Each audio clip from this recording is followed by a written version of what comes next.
The budget books are dominated by economic markers like growth, inflation and unemployment. But some policymakers, including the Treasurer, argue we need some new indicators. We're already doing a heap of work on this behind the scenes. Labor's aim is to better measure how government spending is improving the general well-being of all Australians.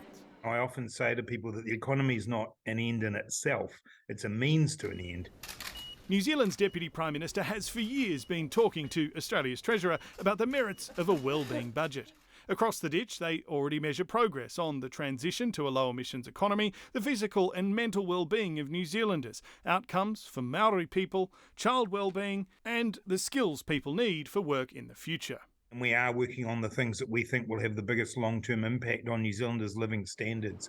It's not entirely clear how much the approach has achieved so far, but advocates say focusing on well-being can be a good thing long-term for the budget.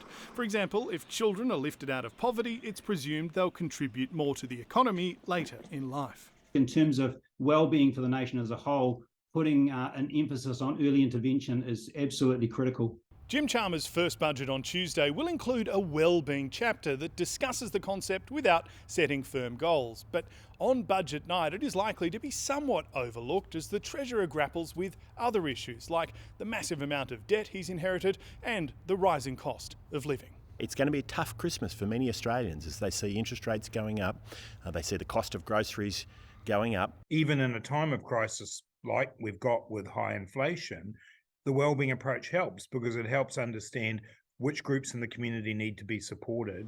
The government says its goal now is to simply start a discussion about what really matters to Australians, and it plans to expand on the wellbeing concept further in budgets to come. James Glenday, ABC News, Canberra.